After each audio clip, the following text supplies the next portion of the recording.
What was the more conclusive moment in the match? Was it the 329 that India made, or was it just the 134 that England managed? I mean, England made 225, 230. It was still not enough. But what was the bigger moment for you, the 329 or the 134? Well, I think the 329 was 100 over par from what India were batting in that first innings, and then I would have expected England to get around 200. And then you're saying to India in the third inning of the match, what you're going to do? You know, it's a real tricky innings. But once you get 329 on a pitch that realistically, it was going to be very hard for England to get to that kind of total. The game was pretty much done and dusted. I just wonder whether England kind of got into a negative mindset because of what was happening to the pitch, and a lot of talk about it.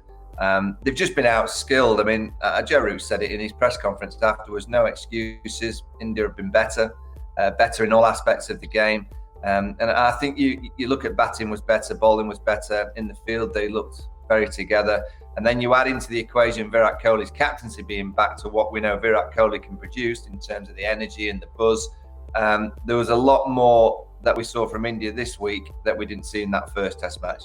And that's my problem with this remaining 2 games in the Test series, that this juggernaut started. The keys have got into the ignition. It's revved up, and it's going along at some kind of pace, and it'll take some stopping. We'll have to wait and see. We'll have to wait and see what kind of road they're driving on in Ahmedabad. We'll talk about that when we'll get into fast forward. The reason I asked you about 329 versus 134 was Ashwin's 5 for 43 and the way he bowled in that the more defining performance, or was it Rohit Sharma's 161? Because I thought the century that Ashwin scored thereafter was a wonderful exhibition of batting skill on a turning track. As I keep saying, he's got the scientific mind. But would you have given the man of the match to Rohit Sharma for his 161? Or would you have given the man of the match to Ashwin for his 5 wickets and the runs that followed? Well, I think because he's contributed in both aspects of the game, I think it was the right decision for the man of the match. But you can oversee, if there was ever a time to split a man of the match performance, maybe this was kind of the occasion. It is so unlike you to say that, Michael. It is so unlike you to say that. Only because I want to give it to a batter in Rohit Sharma, because I love watching him play.